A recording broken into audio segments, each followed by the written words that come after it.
साथियों, मैं राजकुमार सैनी, लोकतंत्र सुरक्षा पार्टी, आप सब भाइयों से आज मजबूरन एक विनती लेकर के आपके बीच में हाजिर हूं। जो मैं आपके सामने खुलासा रखने जा रहा हूं वो आंकड़ों पे आधारित है। किसी प्रकार का उसमें कोई भी भेदभाव मिला हुआ नहीं है। जो आज स्वर्ण कास्टें यूजीसी यूनिवर्सिटी ग्रांट कमीशन को लेकर के उसके अंदर 13 जनवरी को जो बिल आया, उस बिल में सिर्फ इतना कहा था कि 1950 में जब संविधान लागू हुआ तो सभी शिक्षण संस्थानों में एक कमेटी भेदभाव को रोकने के लिए बननी चाहिए थी, जो अब तक नहीं बनी। इस कमेटी का गठन भेदभाव, रोजगार और पदोन्नति के अंदर जिस प्रकार का SC, ST, OBC के लोगों के साथ सौतेला व्यवहार रहा है, उसको ध्यान में रखते हुए ये कमेटी गठित करी जानी है। लेकिन जनरल कैटेगरी के लोगों के पेट में अब से इतने ज्यादा मरोड़े हो गए हैं कि जिस प्रकार से कांग्रेस के समय में अर्जुन सिंह ने उच्च शैक्षणिक संस्थाओं IIT, IIM में 27% बैकवर्ड क्लास की रिजर्वेशन को लेकर के इन लोगों ने हल्ला उतारा था, और 1990 में जब विश्वनाथ प्रताप सिंह की सरकार ने बैकवर्ड के मंडल कमीशन को लागू करने की बात अटल बिहारी वाजपेयी के सेनापति अडवाणी जी रथ लेकर के निकल पड़े थे मंडल के बदले कमंडल ध्यान भटकाने के लिए। आज भी ये लोग इस बिल के विरोध में ध्यान भटकाने के लिए लगे हैं और सड़कों पे उतारू हैं, जबकि बैकवर्ड जो 60% लोग हैं वो कुंभकर्ण की नींद सोए हुए हैं। मित्रों, जिस प्रकार का वातावरण देश के अंदर बीजेपी ने वोटिंग सिस्टम को लेकर के पैदा किया है, लेकिन अब चाहे वो वोट के ध्यान को रखते हुए या लोगों को इंसाफ के ध्यान में रखते हुए लेकर के अगर ये बिल लाए हैं, तो ये 80% लोग सरकार में ही बैठे हैं जिन लोगों की देखरेख में बिल बना। और प्रदेश देश की सरकार में मैक्सिमम लगभग 500 450 लोग जनरल कैटेगरी के ही MP हैं दोनों सदनों में। मेरी आपसे विनती है कि आप इस जानकारी को जन जन तक पहुंचाएंगे कि इतना भर कहा था कि ये कमेटी बना करके जो SC, ST, OBC के साथ में भेदभाव हुआ है, सबसे ज्यादा बैकवर्ड क्लासेस के साथ भेदभाव हुआ है। अभी मेरे पास ये आंकड़े पड़े हैं केंद्र सरकार के। ये आंकड़े अभी तक टोटल ऑन एवरेज अभी 11.25% की हिस्सेदारी पूरे देश में बैकवर्ड क्लासेज की है। और मैं यूपी सरकार में भी बताना चाहूंगा कि इस वक्त हरियाणा के अंदर 60 HCS लगे थे, जिसमें 50 जनरल कैटेगरी के, जिनमें 44 जनरल और 6 सुदामा कोटा EWS, और बैकवर्ड का 27% और शेड्यूल कास्ट का 20%, उसको ध्यान में नहीं रखा गया, उनके सिर्फ 10 आदमी लगे। मैं आपके सामने यूपी के अंदर लिपिक भर्ती हुई 7900 में 2200 बैकवर्ड लगने चाहिए थे, लगे 1400। यूपी में ही 79,000 शिक्षक भर्ती हुए, जिनमें 22,000 लगने चाहिए थे बैकवर्ड के, लगे 2200। ये भेदभाव मैं एक जगह नहीं, इस देश के अगर आप सुप्रीम कोर्ट और 25 हाई कोर्टों में सुनेंगे, 625 जजों में बैकवर्ड क्लास के सिर्फ अभी तक 12-15 लोग ही, जिसमें SC समाज के 14 हैं और 2-4 लोग मुस्लिम और बैकवर्ड के अब लगे हैं। अब तक किसी हाई कोर्ट में बैकवर्ड का नामो निशान तक नहीं था। अब मैं जहां से यूनिवर्सिटियां स्टार्ट होती हैं उसका खुलासा आपने ये जो न्यूज थी ये आज तक न्यूज चैनल पर बोली गई थी और जिसने बोली थी उसको उसी दिन नौकरी से निकलवा दिया था। इस भेदभाव को रोकने के लिए ये कमेटी का गठन 13 जनवरी को जब सरकार ने एक बिल बना करके 1950 में जो कमेटियां बननी थी, ये कमेटियां अब बनवाई जा रही हैं 77 साल बाद। अब तक कितना भेदभाव हो चुका है इसका तो कोई पैमाना ही नहीं। लेकिन ये जो कमेटी बनेगी, जो अपर कास्टों के लोग इसके खिलाफ विरोध कर रहे हैं कि जनरल कैटेगरी के स्टूडेंट के साथ एट्रोसिटी होगी, जिस प्रकार से एससी के लोग एट्रोसिटी का मुकदमा लगवाते हैं उसी प्रकार बैकवर्ड क्लास के भी इसी प्रकार जनरल कैटेगरी के साथ बिहेव करेंगे। उनको इंसाफ कैसे मिलेगा? मित्रों, ये कमेटी अगर तो होती प्योरली बैकवर्ड और शेड्यूल कास्ट की, तब भी ये सवाल कर सकते थे।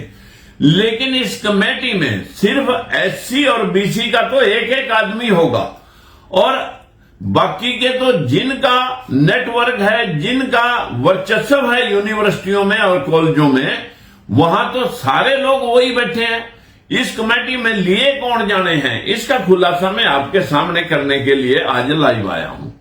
जो ये कमेटी बनेगी, किसी भी यूनिवर्सिटी का वाइस चांसलर या किसी कॉलेज का प्रिंसिपल, वो इस कमेटी को संचालन वो बढ़ाएगा, उसके संचालन में ये कमेटी चलेगी।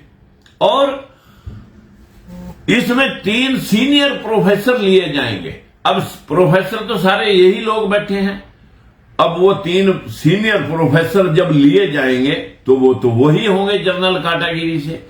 अब 2 स्टूडेंट लेने हैं, जो स्टूडेंट समानता की विचारधारा वाले हों, लेकिन वो समानता की विचारधारा वाले बना करके ये जनरल के ही ऐड करेंगे क्योंकि वर्चस्व इनका है। अब एक विकलांग और एक महिला लेनी है, उनको भी कोई जातिगत पैमाना, जाति उनकी नहीं कि किस जाति से लिए जाएंगे, उनको भी, विकलांग को भी और महिला को भी ये जनरल से ही उस कमेटी में डाल देंगे। और 2 आदमी सिविल काउंसिल मतलब सिविलियन में से लेने हैं, कोई रिटायर्ड अधिकारी या कोई समाज सेवी। अब इसमें भी जाति का नाम नहीं लिखा गया कि किस जाति से, किस वर्ग से लेने हैं। तो मित्रों, ये लोग भी दोनों के 2 जिनका वर्चस्व है वो लोग स्वाभाविक है वो अपने ही रखेंगे। अब वो 2 जो एससी और बीसी का एक एक आदमी है, वो इन 10 आदमियों में कितना इंसाफ बैकवर्ड क्लासेस को दिला पाएंगे, यूजीसी तक वो कितनी रिपोर्टें भेज पाएंगे, ये सबसे बड़ा सोचने का विषय है। लेकिन उन 2 आदमियों की प्रेजेंस से भी जनरल कैटेगरी के लोगों को इतनी पीड़ा हो चुकी है, उनके पेट में इतने मरोड़े हो रहे हैं कि कहीं जो इतने बड़े पैमाने पर हमने भेदभाव यूनिवर्सिटियों में जो वीडियो सुनी आपने, जो प्रमोशन में और सिलेक्शन में जिस प्रकार का भेदभाव हुआ है साथियों, ये भेदभाव का खुलासा जब जनता के सामने जाएगा तो कल को हमारे लोगों ने वोट लेने हैं तो कहीं इनको औकात लोग दिखाने ना लग जाएं। इसलिए ये इसको उसी प्रकार से ढकना चाहते हैं जिस प्रकार से मंडल के बदले कमंडल, और यूनिवर्सिटियों में 2006 में जब रिजर्वेशन का मैटर आया था तो जनरल कैटेगरी ने वो भी विरोध किया था। और इस विरोध से आज देश में जो मूल निवासी 85% SC ST OBC और माइनॉरिटी के लोग हैं साथियों, वो लोग किस प्रकार से मुंह ताक रहे हैं अपने बच्चों को पढ़ा लिखा करके, उनकी मेरिट होने के बावजूद भी cut off merit general Sudama कोटे से भी और जनरल कोटे से भी जो ज्यादा जा रही है मेरिट, उस मेरिट में बच्चे की मेरिट जो है ना जनरल कैटेगरी के पैरेलल या उससे अबव है तो उसे कंसीडर बैकवर्ड क्लासेस में किया जाएगा। ये एक ऐतिहासिक फैसला दिया है 77 साल बाद, लेकिन उसे भी ये मानने के लिए तैयार नहीं है, उसका भी ये लोग विरोध कर रहे हैं। सब कुछ इन्हीं को चाहिए, अफसर भी इनको चाहिए, सांसद भी इनको चाहिए, जज भी इनको चाहिए, एम्बेसडर भी इनको चाहिए, वाइस चांसलर भी इनको चाहिए, प्रोफेसर भी इनको चाहिए।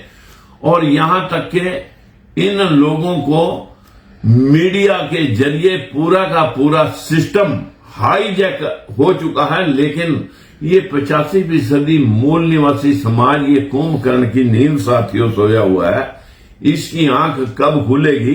जो ये इतना विरोध प्रदर्शन कर रहे हैं कि इससे जनरल कैटेगरी के स्टूडेंट को कहीं ना कहीं लोग केसों में ना उलझा दें। साथियों, जब 10 लोग साथियों वहां जनरल कैटेगरी के ही बैठेंगे, उन 2 बैकवर्ड और शेड्यूल कास्ट के लोगों की औकात क्या रहेगी? ये भी एक सोचने का विषय है कि एक तरफ तो सरकार इंसाफ दिलाने की वाहवाही लूटती है और दूसरी तरफ इन लोगों को अदालतों में भेज करके ठीक उसी तरह रिजर्वेशन के ऊपर जैसे स्टे लगवाया गया था और उस बैकवर्ड क्लासेस के 52% रिजर्वेशन को सुप्रीम कोर्ट ने 52 के बदले 27% कर दिया था। आज भी ये लोग वही काम करने के लिए प्रयासरत हैं और लोगों को गुमराह इस बात को लेके कह रहे हैं कि इसमें जनरल कैटेगरी के बच्चों को नुकसान होगा, उनको केसों में उलझा दिया जाएगा, जबकि निजी शिकायतों का तो इसमें कोई प्रावधान ही नहीं लिखा गया। उसकी शिकायतें तो प्रिंसिपल और वाइस चांसलर खुद व्यक्तिगत तौर पर सुनते रहते हैं। लेकिन आज जिस प्रकार से इस देश का माहौल खड़ा किया जा रहा है, जिस प्रकार से 2 करोड़ नौकरियों का लॉलीपॉप दिया था, 35 रुपए के डीजल का लॉलीपॉप दिया था, किसानों की आमदन 2 गुनी करने के बिल लाए गए थे, 15-15 लाख रुपए की बातें रखी गई थी। क्या ये भी बिल उसी तरह का एक जुमला है? और इस जुमले के माध्यम से कि देना भी कुछ ना पड़े और बैकवर्ड को रिझाना भी जरूरी है, क्योंकि कांग्रेस सरकार के लोग, जब हमने 100% आरक्षण की बात कही थी कि इस देश में जातिगत जनगणना हो और जनसंख्या आधार पर हर जाति में पढ़े लिखे लोग हैं, 1 या 2% सिर्फ नौकरी है, वो 1-2% तो हर जाति में पढ़े लिखे मिल जाते हैं। सभी को जनसंख्या आधार पर उसकी शासन और प्रशासन में भागीदारी मिलनी चाहिए थी। लेकिन संविधान लागू होने के बाद 77 साल बाद भी ये लोग हम लोगों को सिर्फ हिंदू बना करके वोट तो लेना चाहते हैं, लेकिन अधिकार देने के लिए इनके पास रत्ती भर जितना उड़द पे सफेदी होती है उतना भी इनके पास ममता नहीं है। लेकिन मैं मित्रों आप सभी साथियों से ये जरूर कहना चाहूंगा, ये खेल गजब यूनिवर्सिटियों, जुडिशरी के अंदर, जो पूरे सिस्टम के अंदर जो भेदभाव हो रहा है, ये खेल गजब है। अपने गूगल पर सर्च मार करके ये वीडियो जरूर देखें। और अभी अभी अगर इस बिल को सरकार ने बनाया है, जिसका हम समर्थन कर रहे हैं, और इसी में बैठे लोग इस सरकार का विरोध कर रहे हैं, हमारा विनती है राष्ट्रपति और माननीय प्रधानमंत्री मोदी जी से कि अगर आप ये बिल लेकर आए हैं तो सबसे पहले तो इनको चुप कराओ, नहीं तो इनके खिलाफ कार्रवाई करो जो इस प्रकार का आंदोलन कर रहे हैं।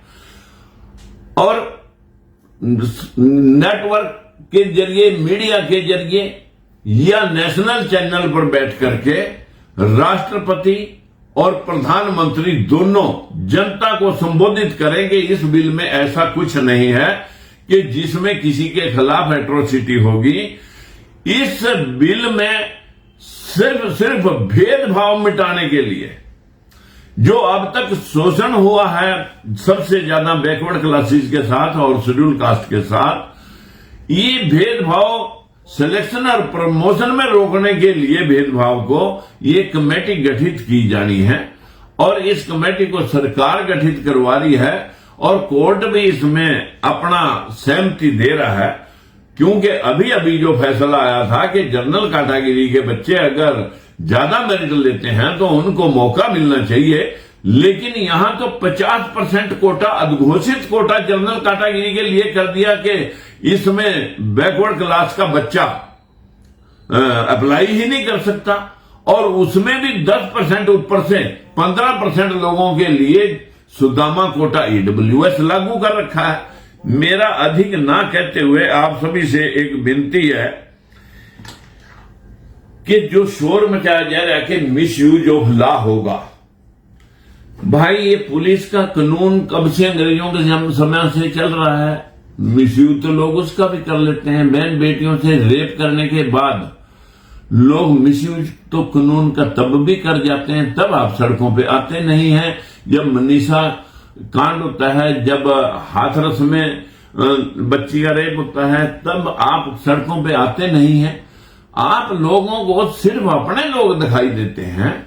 मेरा आप सभी से विनती है कि अगर इसी कदर भेदभाव बढ़ता रहा तो एक दिन ऐसा जरूर आ जाएगा कि जैसा हाल आंतरिक विद्रोह के जरिए नेपाल का हुआ, बांग्लादेश का हुआ, मिस्र का हुआ, श्रीलंका का हुआ और इराक का हुआ था, ये कहीं अपना देश भी इस आंतरिक विद्रोह की भेंट न चढ़ जाए।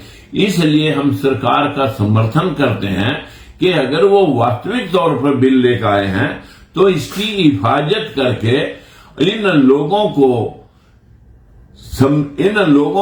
स्पष्ट किया जाए कि कानून में प्रावधान क्या है, भेदभाव को रोकने का है, ना कि किसी के खिलाफ यातनाएं देने का।